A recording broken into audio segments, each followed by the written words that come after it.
یاد از استاد عبدالرحمن پژواک، یک شخصیت بزرگ با نام جاودان، 30 سال پس از رفتنش از جهان فانی به جهان باقی. پژواک، آن مرد آزاده و نامور افغانستان، در 18 جوزای سال 1374 هجری شمسی مطابق به 8 جون سال 1995 میلادی دار فانی را وداع گفت. جنازه وی در دهکده آباییش، باغبانی سرخرود ولایت ننگرهار، به خاک سپرده شد. پژواک خود گفته بود: چون بمیرم هیچ میراث دیگر از من مخوا، چون بمیرم هیچ میراث دیگر از من مخوا، جز کرده و پندار من و آن اندیشه آزاد من.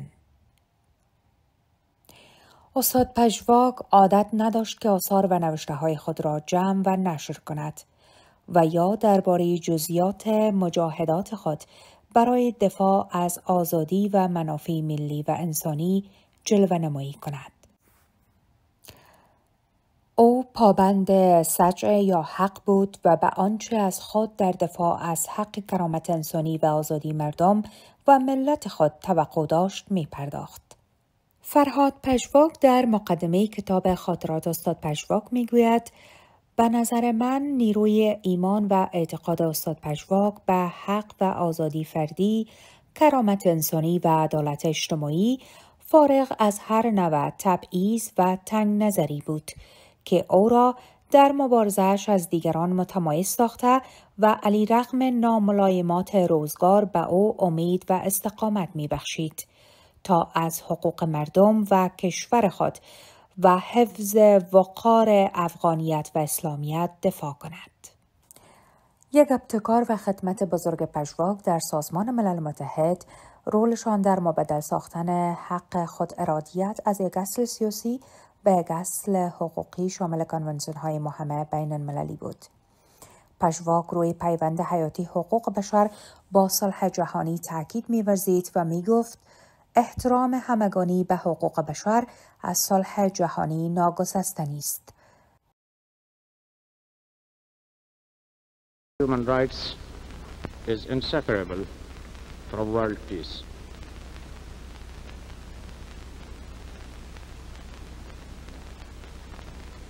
We do recognize that peace itself is indeed the supreme right of all. We should therefore recognize that at the root of all strife and tyranny, in the present as in the past, lies a violation of human rights in one form or another. سرمنشی سازمان ملل متحد در سخنرانی در کمیسیون حقوق بشر در اپریل سال 2000 از نقش برازنده پژواک چنین یادآوری می‌کند: در این نخستین جلسه کمیسیون حقوق بشر در قرن 21 اجازه دهید سخنان رئیس مجمع عمومی سازمان ملل متحد را در هنگام تصویب میثاق‌ها در سال 1966 یادآوری کنم.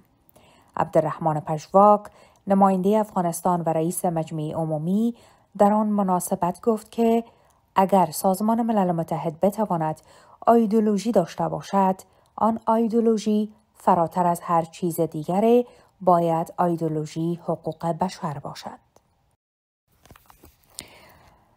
اکنون مزار استاد پژواک در باغ پدریشان قرار دارد.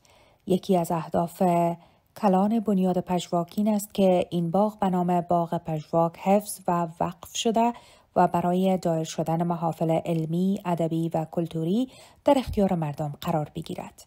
همچنان بنیاد پژواک در صدد است تا تنظیم و نشر دیوان پژواک را بزودی ممکن به یاری دانشمندان و علاقمندان استاد پژواک تکمیل کند.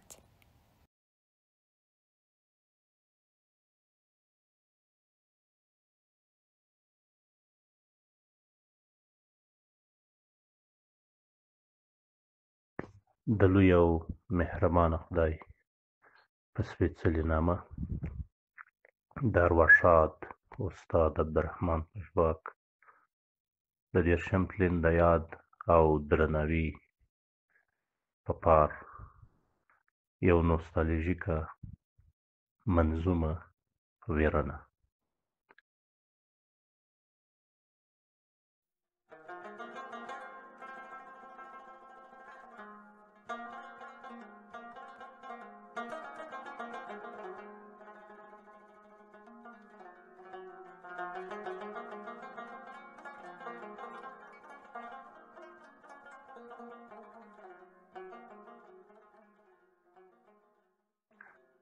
د سره رود د څپو شورو، د سره رود د څپو شورو، باغباني وه باغ سمسورو. د سپین غر څوکو رڼا کړه د تور غر لمر پرې راخورو. د سپین غر څوکو رڼا کړه د تور غر لمر پرې راخورو. د نارنجو مالګین وږم، د نارنجو مالګین وږم، ژړ اسمان په رنګ د اورو. د غزني بالاحصار و غنیمت یې په موږ پورو. د یو لوی فکر زانګو وه، د یو لوی فکر زانګو وه، د یو لوی تبخر کورو. ننګرهار په شرنګهارو، ننګرهار په شرنګهارو د سندرو ټنګ ټکورو. یو دیره وه یو شمله وه، یو دیره وه یو شمله وه، یو ولس و یو یزور و. د کابل بهار پرې ښکلی، د کابل بهار پرې ښکلی، یو خوځښت و تل په شور و. یو زلمی د خیال سړی و، یو زلمی د خیال سړی و، د مانا پر نیلي سپور و. د ملي وحدت بانی و، د ملي وحدت بانی و، د رښتیني افغان ورور و.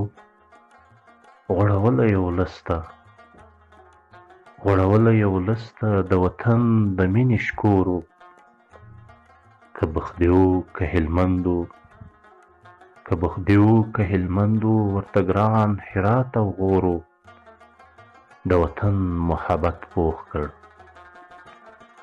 د وطن محبت پوخ کړ، پر دې عشق یې هنر نور و. له کابله تر لندنه،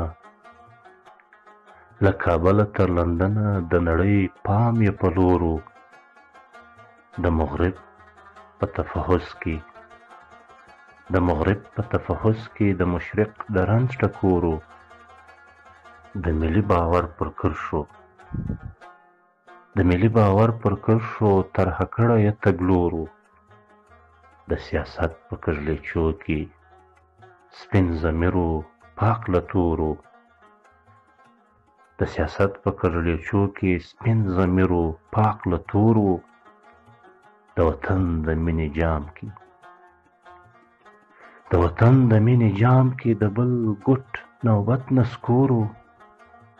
زمانې بیا راستنه شه، زمانې بیا راستنه شه، زمانې لطف دې د مور و. یو پژواک و راهسک شوی، یو پژواک و راهسک شوی، د بشر د حق غمخور و. یو پژواک و راهسک شوی، یو پژواک و راهسک شوی، د بشر د حق غمخور و. د وطن پر غرور ویر و، د وطن پر غرور ویر و، چې د مرګ خبر یې خپور و. د وطن پر غرور ویر و، چې د مرګ خبر یې خپور و. ډېر مننه.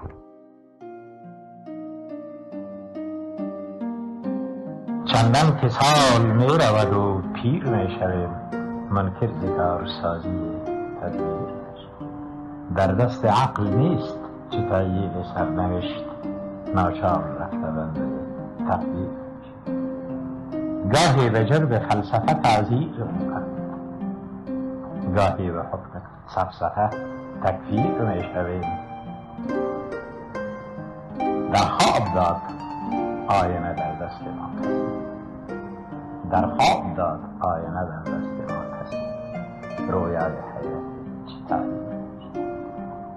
ما آن عمارتیم که گر 100,000 بار، ما آن عمارتیم که گر 100,000 بار ویران شود ز حادثه تعمیر میشود. زین پیشتر نوازش اگر دیدم ملول، اکنون در عبد کعبه تحقیق میشویم. بیدار اگر شویم ز رویای زندگی، فارغ چه خواب مرگ تعبیر میشویم. طبع جوان نمانده که بر آسمان شویم، پژواک رفته رفته زندگی